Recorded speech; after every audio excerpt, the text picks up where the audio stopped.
Hello again, everyone. Ambassador Terry here, and we're talking about audience response today with behavioral scientist Jenny Landgren. Jenny, this is going to be fun. It is, Terry. It's so good to see you. So good to see you too, my friend and colleague and co-host for many things. This would be exciting. Audience response. Why should you care? Well, they'll probably hire again if you did a good job, right? So Hmm. that's a big deal. But at the same time, when you're sitting in the audience and a speaker gets up there and you kind of know about them and or what they're going to say, and they don't deliver that, you just kind of go, oh, that was, yeah. Particularly if you paid money to get in there. Even if it's online, you bought a ticket to listen to this person speak, and they seem to let you down. You Hmm. know, uh, that's important. That's It important. is. When you're reading the audience, it's good to know. Like I've taught many times. How they do move their head and things like that. They get it. Speaker asked a number of times during their presentation, does that make sense? Oh, 97% of the people out there will go, yes. And the other Hmm. 3%, well, no, but I have a question. Well, Hmm. hold that question until the end, and we'll do some Q&A. So where was I? Oh, yeah. So, and then you just keep on moving. But perhaps you could tell us a time, maybe the Pirate Summit. That was a pretty good event for you. What you felt the audience response was to Hmm. different people there, including yourself. Hmm. Absolutely. What comes to mind is that you're constantly looking for the response. When you're not really connecting with yourself first, you're so depending on the response and what that is emotionally. The Pirate Summit was a good experience. I'd love to share on some other experiences as well. The Pirate Summit was just a lot about connection, a lot about curiosity, and really more of a conversation where you could really check in with people constantly throughout the talk, and just that shared mission and that shared experience. And I felt really good about that. I'd love to share about other experience when the response was different. Mhm. Yeah, why don't you continue? Because you're on a roll there, and, Yeah, and I I'm am. intrigued. I bet our listeners are too. Yeah, yeah. Well, there's so much when we're speaking that is in our sphere of control. And also, there are some things that are not. And there's always that fear of not connecting, of the audience not getting it. And there's especially two types of audiences that come to mind when it's really outside of my control, if it's, if we're connecting or not. And the first is due to culture. There is a culture in Sweden that is called jantelagen. And that is, some generations have been taught that don't you speak up, don't you share your opinion, don't you think that you are someone, no one's going to listen to you. So I've stood in front of audiences where, in groups and teams, really, where I could sense that they don't know how powerful they are. They don't know what happens when they show up and when we are co-creating this together. So that's outside of my control. And then there's the audience where there's tension in between them, when there's maybe I'm seeing them for conflict resolution, or I'm working with them for just putting the light on the possibilities moving forward. But there's just some tension in the air that is keeping people from putting themselves out there. And the experience that you have as a speaker when there's just this lack of response, but really in communication, a lack of response is also communicating something. It's this experience of you're getting on a walk with these people, like you're so ready to connect with them, and you're putting out your foot, and there's just no solid ground. Like there's nothing catching your step. And what I've learned is always, always connect with yourself first. Am I feeling good about what I'm sharing? Do I believe that my message is serving my audience? And there's just been so many good lessons on Yes, yes. You know, you hit a couple of really strong points there that brought back to similar experiences in my memory. Walking into a boardroom of a company to deliver a presentation, and the air in there was so thick you could cut it with a knife, so to speak. Okay. And I took a couple of steps in, I just stopped and I looked at everybody, and everybody's doing this. Mm, Like, I know you're not getting ready to fire me because I'm coming in here to present a really great thing that you guys can get on board with. I wonder mm, what just happened, you know? And usually when you're walking into that type of situation, somebody's escorting you in, right? And in this situation, I'm thinking about, there was a person there, and I said, "Excuse me, come here for just a second. What's going on in this board meeting? What have they found out this morning that, other than company secrets, that's got this place so doom and gloom in here? Because what I'm going to do is really lighten the place up. Is it appropriate?" Right? And she said, "I don't know. They were laughing and joking half an hour ago." Hmm. So I said, "Okay, well, thanks." And I walked up, took my position beside the CEO of the company. And before he said anything, I grabbed his arm and I said, "What's going on in here, if you don't mind me asking? Because your assistant said you guys were laughing and having a good time just mm, 30 minutes ago." And he said, "Well, you notice there's a chair empty back there. Um, one of our board members' brothers passed away tragically in a car accident this morning, and he just took off, and we're feeling really bad mm, for him." And yeah, I said, "Okay, thank you for yeah, telling me, because I'll change the way I'm going to make this delivery." And he mm, says, "Good, thank you." And mm, so I started out uh, with saying, it was the air was a little down in here this morning when I first come in, and I understand there was an emergency in someone's family, and my heart goes out to them, you know, and what I'm presenting today relates to those kinds of situations. mm, And so let's start right in and let's go from there. And as I talked, I slowly brought them up so mm, that towards the end of it, we were all laughing again, right? mm, Reverent of the person that wasn't there, we acknowledged them. I acknowledged somebody. I could have made a grave mistake by trying to pull off a funny a joke or joke. something like that, that would have not only not hit, it would have cut off the whatever energy I was going to have for the room. Mm, So what you say is really quite true. mm, It, mm. you check out the audience before you get to the podium. You know, and good story for you. Thanks. I Um, love that part. I love the part of connecting with them first. For mhm, me, I always know that the audience response will be limited to their story of me or their judgment of me. mhm, There's like, she's young, she's unexperienced, she's young and blonde, whatever. For me to walk up to people and spend some time with them, and especially since COVID, it's not so much about the handshake, really. It's about the eye contact. There's always this communication flowing from in between us on a relationship level. Yes, it's the word that we're saying, but it's what am I communicating and how I see you. And there's just so much information in just a glance, just how we see each other. Looking into a person's eyes, like, I value you. I'm so glad you're here.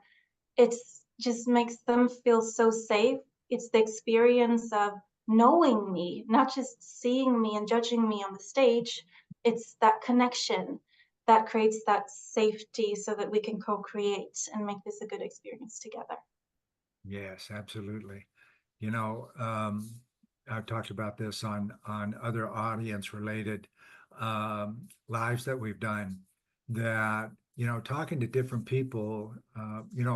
For me, I always love the one I'm with. So if I'm coming to an event and I'm going to keynote, a day in or 2 days in or whatever it is, I am there a day early while they're setting up everything, talking to the staff, talking to whoever's there, enjoying conversations and stories about how they got there or why they're there, those kinds of things.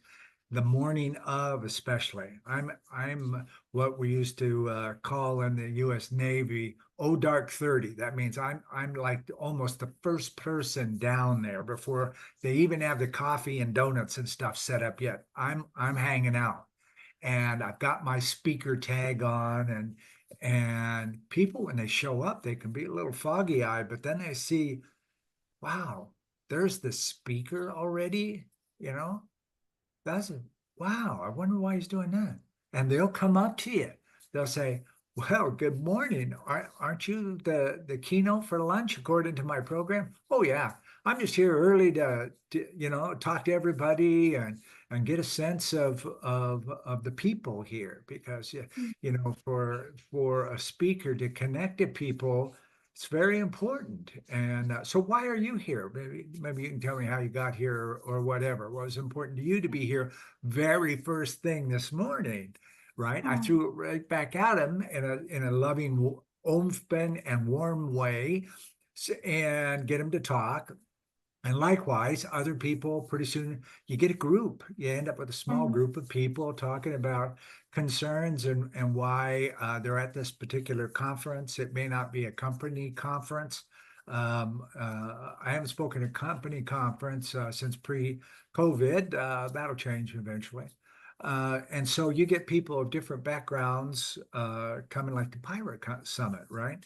And talking to all these different people and their stories as well as why they're there, what are they Mm. hoping or expecting to Mm. gain from everything, so that when you step up there on the stage you have people in mind, not just Yeah. a bunch of words that you're going to spew out. You Yeah. have a way of conveying your message to different people that you've been talking to for the last day or two, whatever it is, Mm. and hit home. Because when you get up on the stage before you're um, introduced, I'll look around the audience and see where some of those people are in the audience if I possibly can. And then when I talk about, I won't point them out by name or anything, but when I talk about the situation that they referred me and told me about previously, I'll look at them and give them a little nod. You know, I validate you and I validate you so much that I'm going to speak about you. And that just hits home. When people speak about something I spoke to them about and they acknowledge me, not necessarily by name, but they do acknowledge me, that means a great deal to me. And I am all on, no matter what I was thinking of before that happened. I am full into whatever else that speaker is going to say because they are a real person up there. They're not this talking machine. There's real connection that we've made, and that I just really like it. And then after the presentation's over and there's a break or whatever, they'll come up to you and thank you, for validating their story or saying something about them. And you get other people there that had similar story, but not quite. And they want to tell you about theirs, you know. Mm. So that's Yeah. a delightful example of how the response from an audience can really be a positive thing. How about you? Absolutely. People know when we're being sincere. Oh, And I for sure know the experience of becoming nervous and looking out the crowd and seeing that, are they really like, is this really important to them? Am I really hitting home? And the moment I start getting trapped in my head and focusing on my performance and me, that just produces cortisol. Like, that's so stressful. As you're saying, Terry, it is all about connection. It is shifting focus into caring for the audience, genuinely like wanting what's best for them. And that really produces the relational hormone, serotonin, that makes us just feel really good and makes us relax. And something that comes to mind right now is another thing that can help us become really comfortable on stage. And when we're recognizing that people are, a little closed down and people are having some tension, that's muscle memory. Muscle memory is about the fact that we have so many muscles in our own body that is actually connected to our emotions. So that when we are uh, triggering them, when we are showing just a behavior or like a way of acting that is really a closed down body language, when we're showing the palm of our hands, or what will happen when we're stressed is that we will talk really, really fast and our pitch is going to get higher and we're going to go walk faster. And that really triggers the stress hormones in our own bodies. And it's the same with the audience. So when we're recognizing that the audience might just have some tension, maybe it has nothing to do with us. It's going to cause those reactions that we get tense ourselves and we're going to, have us hyped up that way. When we notice that we're walking down that path, we can actually use it to our benefit and slow down, like really take our voice down, talk a little slower, have our body movements open up to the audience. Everyone listening, like, did you know that there's research showing what happens to our brains when we see someone who has an open body language? If you're looking at the palm of your hand, just reach it out right now, look at the palm of your hands. There's a relaxation in your brain. And then when you flip it, looking at the back of your hand, this will cause tension because it's connected to a body language that is closed down and like expressing the feelings of not feeling safe. So you can just play around with this. And if you're noticing, is the audience comfortable? Am I comfortable? Slow down, open up, just notice what's happening in your body when you start producing that serotonin, feeling comfortable, enjoying yourself, and just seeing the effect that it really has on the audience. Such a good tip. Yes, yes. You know, to really draw the audience in is to show empathy. Like with me in the boardroom, um, I was very empathetic about what just happened there. Maybe a few or all of them knew that gentleman's brother. You know, we don't know how close they were, and asking a lot of questions is going to make it worse. Whereas being acknowledging that there was an event and keeping the event general, not, oh, I hear somebody died. Not a good idea. Cool. But I hear there was an emergency, and Mm. my heart goes out to them as I suppose you all do here today. So here's what I'm talking about today, right? Yeah. And I don't start right out by glad to be here. Can't wait. I change everything. The, even my presentation changes at that moment because I will use empathy in my delivery and how my choice of words can be softening and slowly build some lightness in the room. Say Mm. a little light thing, usually pointed at me. That's funny, and you get a couple of smiles, and then you get a hee hee, and then pretty soon you try something based on what's said and how you're responding, or how the audience is responding. You try something really funny, so they laugh. You know, Mm. And sometimes you don't do that at all. You just Mm, allow the everything to be a little lower key and respect what has happened. mm, And when it's over, people are still going to come up to you and you go, wow, that was an amazing speech, Ambassador Terry. Um, you just pulled my heart right into your subject. How do I mm, talk to you personally? mm, Right. And then you're not a talking head at the stage with a big mouth. You're somebody that I, Mr. and Mrs. Audience participant, can relate to and would love to talk to. yeah, Right, Jenny? yeah. And what you're doing is that you're actually activating the frontal part of the brain that is connected to feeling safe. And the basic emotions there is just joy and interest and being proud of what you're doing. And it just opens them up to have that experience of creativity.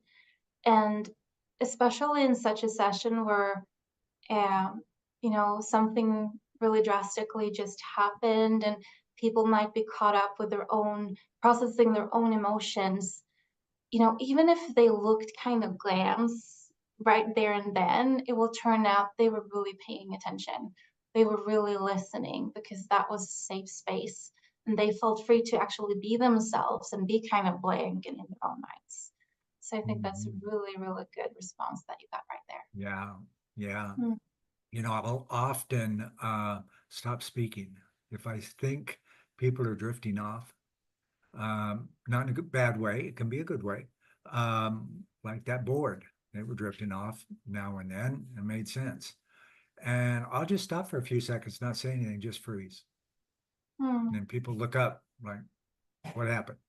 Right? mm, Then you engage them again and you continue to speak, maybe change the speed of your delivery or mm, um, the way you use your voice. You switch from a presentation voice, which is loud and clear and absolutely confident, to mm, a little softer.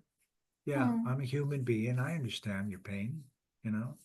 Been there, Yeah. done that probably at my age. There's a lot of things I've been doing.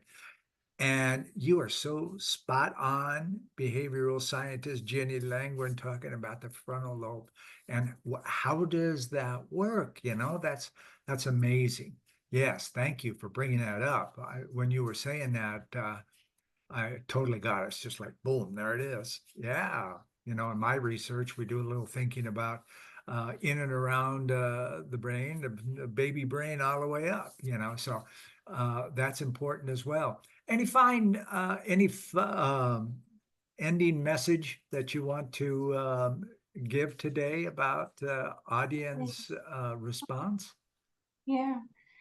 The I think you were ending off touching on just the engagement and the connection right back to it, connecting with the audience. And I love opening up saying, hey, you guys, just showing up real. uh, this this is not a one man show. I am here to co-create with you. I'm here for connection. However we feel when we walk out this room is based on what we are creating together. So just having people invited into that shared experience and feeling the power of what happens when we show up real and authentic and do something together. Yeah, just helps us release off a lot of tension and whatever happened in the morning and whatever happened with the kids. Like we are here right now to connect. And I just love being up there, and I love hearing your experiences as well, Terry. And thank you for having me. Oh, thank you. You're always a treat, my dear friend. And your point of view about this industry and the way it works from a behavioral scientist perspective. I just really have high respect for you because you're an incredible person, great speaker, and frankly, I love doing these with you. They're fun. Okay, so ladies and gentlemen, some final thoughts from me too. People in the audience are not heads with eyes that are looking at their iPhones or whatever. They're real people.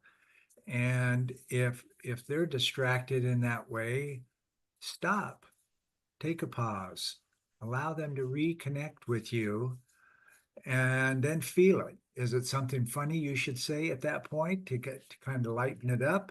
Or do you want to do like I did to those folks in that boardroom? Just kind of acknowledge and move forward. Those are important. Ladies and gentlemen, thank you so much for joining us today. And for those who will listen to this recording in the future, thanks for stopping in. We really appreciate it. Jenny, thank you so much, my friend. This was Thank you, Darren. exactly what I thought it would be. So, ladies and gentlemen, bye for now.